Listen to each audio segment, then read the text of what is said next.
दोस्तों, हम और आप सभी लोग जानते हैं कि किसी महिला के गर्भ के अंदर जो भ्रूण होता है उसके अंदर के लिंग की जांच करना अवैध और गैर कानूनी है। लेकिन अभी हाल फिलहाल में जो हमारा इंडियन मेडिकल एसोसिएशन आईएमए है, उसके अध्यक्ष का बयान ऐसा आया है कि इस कानून को समाप्त कर दिया जाना चाहिए, या फिर कह सकते हैं इनके द्वारा ये बोला गया कि महिलाओं के गर्भ के अंदर जो भ्रूण होता है उसके लिंग की जांच को वैध बना दिया जाना चाहिए। क्या है पूरा मामला, क्या हमारे पास कौन सा कानून है, क्या हमारा फर्क पड़ता है, क्या सेक्स रेशियो है, क्या विवाद है, सारी चीजों के बारे में बात करने वाले हैं। नमस्कार, मैं हूं आपका दोस्त शुभम सिसोदिया और let's crack UPSC CSE Hindi पे आपका बहुत बहुत स्वागत है। दोस्तों, जानेंगे हमारे पास कानून क्या है, इस कानून के क्या क्या प्रावधान है, क्योंकि हमारे लिए जरूरी हो जाता है। अगर आईएमए के अध्यक्ष के द्वारा अगर ऐसी कोई बड़ी बात बोली जाती है तो ये कानून हमारे लिए जरूरी हो जाता है। उससे पहले हम पृष्ठभूमि के बारे में बात करेंगे कि क्या विवाद है, क्या इनके द्वारा इस कानून में कमियां हैं, खामियां हैं, उनको निकाला गया है, क्या आलोचकों के द्वारा इनके बारे में बोला गया है। सारी चीजों को डिटेल से इस डिस्कशन में हम आगे बढ़ाने वाले हैं। तो चलिए आगे शुरू करते हैं। जैसा मैंने भी आपको बताया कि इंडियन मेडिकल एसोसिएशन आईएमए के जो अध्यक्ष हैं, अध्यक्ष साहब के द्वारा ये बयान दिया गया है कि ये जो डॉक्टर आरबी अशोकन इनका नाम है, इनके द्वारा बोला गया है कि भ्रूण के लिंग की जांच को वैध बनाना चाहिए, वैध बनाने की वकालत इनके द्वारा करी गई है। आगे बोला गया है कि अभी प्रेजेंट में जो मौजूदा कानून है, जो कि 1994 का हमारे पास कानून है, ये कानून इसको रद्द करके ऐसा कानून लाया जाना चाहिए जिससे भ्रूण के लिंग के बारे में पता चल सके, और अगर उस भ्रूण में लड़की है तो ये इंश्योर किया जाए कानून के द्वारा, सिस्टम के द्वारा, कि अगर उस भ्रूण के अंदर लड़की है तो उस लड़की को जीवित और सुरक्षित तरीके से उसको जन्म दिलाया जा सके। ये बयान इनके द्वारा बेसिकली दिया गया है और इस दुनिया में उस बच्चे को लेके आया जाए।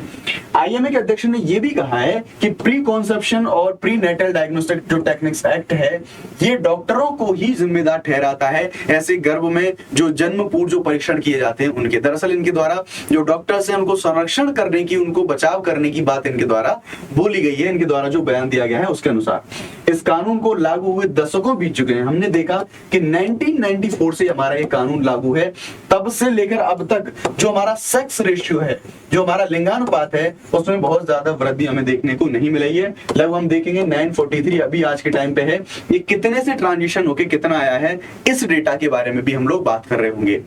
डॉक्टर साहब के इस बयान के बाद में हमने देखा कि बहुत सारे इनके ऊपर आलोचना, बहुत सारे इनके जो काउंटर में स्टेटमेंट हमें देखने को मिले। इसी प्रकार से एक हमें जो काउंटर स्टेटमेंट देखने को मिला, एक एक्टिविस्ट है, उनके द्वारा आईएमए के अध्यक्ष के बारे में बोला गया है कि इनको ऐसे भ्रष्ट डॉक्टरों और अधिकारियों के खिलाफ आवाज उठानी चाहिए जो ऐसा कानून होने के बावजूद भी जो लिंग की जो जन्म पूर्व जांच कर रहे हैं, लेकिन ये जो डॉक्टर इसमें संलिप्त हैं, जो आईएमए के अध्यक्ष हैं, उनको बचाने की कोशिश कर रहे हैं। ऐसा उस बयान के आधार पर इनके द्वारा उनकी आलोचना करी गई। अब उसके बाद हम देखेंगे तो जैसा मैंने सेक्स रेशियो के बारे में बोला गया कि भले ही हमारे पास ऐसा एक कानून मौजूद है, उसके बाद भी सेक्स रेशियो में हम बहुत ज्यादा बढ़ोतरी नहीं कर पाए हैं। तो यहाँ पर यही चीज हमें देखने को मिलती है। 1991 में जो 1000 लड़कों पर 926 लड़कियां हुआ करती थी, यानी कि 1991 के सेक्सस जो हमारा सेंसस है उसके अनुसार हम देखें तो 926 लड़कियां हुआ करती थी। ये जो सेक्स रेशियो की बात हम करते हैं, लेकिन 2011 का जो रिसेंट हमारा सेंसस है उसके अकॉर्डिंगली हम बात करेंगे तो ये 1000 लड़कों के मुकाबले 943। आप ये देखेंगे कि 926 से बढ़ के ये 943 आया। अगर हम एक आंकड़े के अनुसार बात करें तो ये नंबर बहुत बड़ी वृद्धि नहीं है, और इसी चीज पर आईएमए के अध्यक्ष के द्वारा जो जोर डाला गया कि ये बेसिकली 926 से 943 तक कोई बहुत बड़ा अचीवमेंट नहीं है। उनके द्वारा ऑलमोस्ट एक तरीके से ये बोला गया कि हमारा जो अभी प्रेजेंट में जो हमारा कानून है वो इसमें सफल साबित नहीं हो पाया है।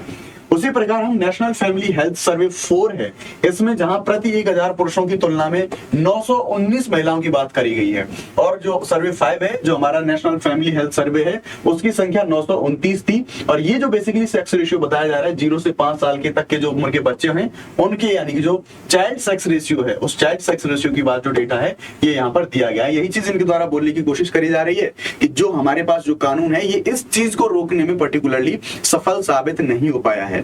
अब यहाँ पर एक योजना का जिक्र करा जाता है, केंद्र सरकार की योजना है बेटी पढ़ाओ बेटी बचाओ योजना। काफी बड़े स्तर पर इस योजना को चलाया जाता है। ये कानून है किस लिए? तो दरअसल ये कानून है जो इसी प्रकार के जो लिंग निर्धारण के द्वारा जो बच्चियों को, लड़कियों को गर्भ में या फिर गर्भ के बाद, जन्म लेने के बाद उनको जो मार दिया जाता है, तो उस बच्चियों को बचाने के लिए जो इनिशिएटिव है, ये जो योजना है सरकार के द्वारा, इसको लाया गया था। यहाँ पे बताया जा रहा है कि पीएम मोदी जी के द्वारा बेटी बचाओ बेटी पढ़ाओ योजना है, इसकी शुरुआत 2015 में करी गई गई थी और इस योजना का उद्देश्य यही था कि जो हमारा चाइल्ड सेक्स रेशियो है इसको सुधारना, यानी कि जो पुरुष हैं उनके अनुपात में, जो अभी हम बात कर रहे थे सेक्स रेशियो 1000 पुरुषों के अनुपात में कितनी जो महिलाएं हैं, कितनी बच्चियां हैं वो जन्म ले रही हैं, उस अनुपात को सुधारना एक इसका जो लक्ष्य था। लिंग आधारित भेदभाव को, यानी कि जेंडर बेस पर, यानी कि पुरुष और महिलाओं के साथ जो भेदभाव होता है उस भेदभाव को कम करना भी इसका एक उद्देश्य था, लक्ष्य था।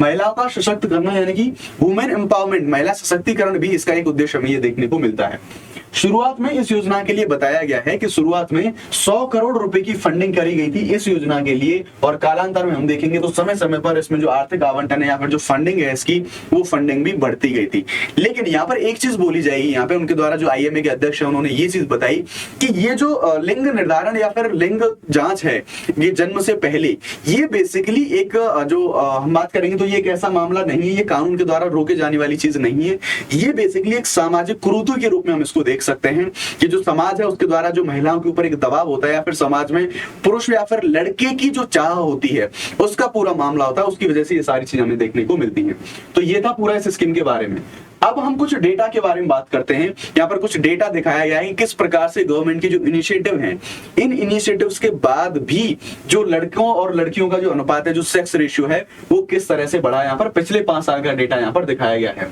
तो आप देख सकते हैं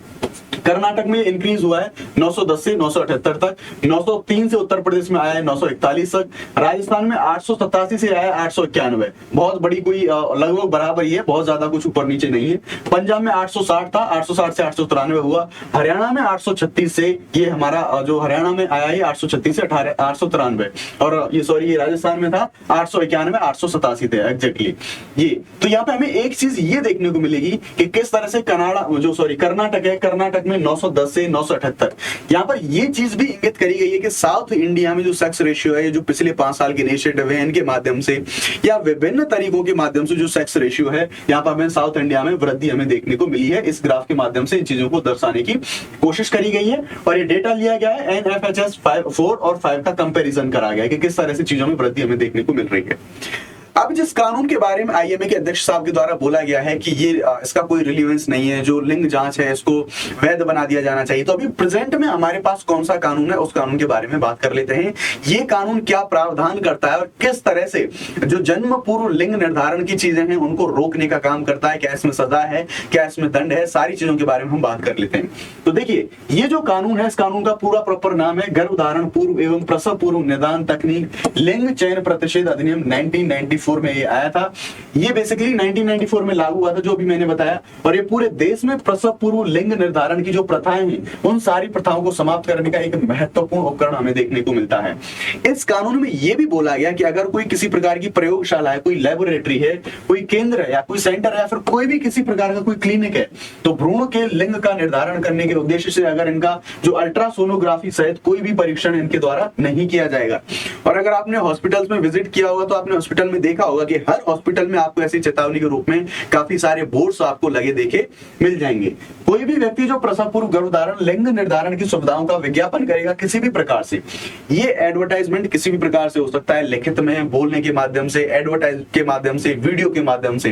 किसी भी प्रकार से अगर कोई व्यक्ति इस प्रकार का विज्ञापन करता है या फिर इस लिंग निर्धारण के काम में किसी प्रकार से संलग्न रहता है, तो उस व्यक्ति को 3 साल तक की कैद और 10,000 तक का जुर्माना ये जो है आपको देखने को मिल सकता है, ये उस व्यक्ति को सजा दी जा सकती है। आइए अगर हम बात करेंगे इसके बारे में, तो 2003 में ये जो कानून था, इस कानून में संशोधन भी किया गया था और प्रभावी तरीके से इसको लागू करने की और ज्यादा कोशिश करी गई थी। आगे हम बात करेंगे तो अभी जितने सभी शहरों में, सभी जगहों पर जितने भी ऐसे सेंटर्स होते हैं जो बीमारियों का निदान करते हैं, अगर उनके बारे में बात करें तो सोनोग्राफी, जिसे हम नॉर्मल भाषा में अल्ट्रासाउंड बोल देते हैं, तो ऐसे सोनोग्राफी केंद्र, जेनेटिक परामर्श केंद्र, जेनेटिक लैब और जेनेटिक क्लिनिक, इन सारे अधिनियम के तहत में, इसी अधिनियम के तहत में इनका रजिस्ट्रेशन होना जरूरी होता है। और अगर किसी के माध्यम से सूचना मिलती है पुलिस प्रशासन को कि अगर यहाँ पर इस प्रकार के कुछ लिंग निर्धारण के कुछ ऐसे रैकेट्स या फिर ऐसी कुछ चीजें करी जा रही हैं, तो डेफिनेटली उनके ऊपर एक जो कानूनी प्रक्रिया है, उनके ऊपर जो लीगल एक्शन है वो हमें देखने को मिलते हैं। तो ये था हमारा पूरा कानून, जिस कानून के बारे में हमने बात करी कि इस कानून को इलीगल बनाने के लिए जो आईएमए के अध्यक्ष हैं उन्होंने ये चीज बोली कि इसको वैधता प्रदान करी जानी जानी चाहिए। उनके द्वारा ये भी चीज बोली गई है कि इस जो प्रस्ताव है हमारा, कि इस कानून को अगर हम जो वैध बना दें, या फिर इस चीज को हम वैध बना दें कि जो जन्म पूर्व लिंग का निर्धारण है उसको वैध किया जा सके, उन्होंने बोला है कि हम इस प्रस्ताव को केंद्र सरकार को भेजेंगे। देखने वाली बात ये होगी कि क्या केंद्र सरकार इसके ऊपर कोई एक्शन लेती है, या फिर जो हमारा कानून है ऐसे एज इट इज रखती है, या फिर इस कानून को और स्ट्रिक्टली लागू करने के लिए कोई नए पैरामीटर लेके आती है, कुछ नए मानक स्थापित करती है। ये था हमारा सारा कानून के बारे में जो पूरा मुद्दा था, जो पूरा चर्चा का विषय बना हुआ था, उसके बारे में हमने बातचीत करी।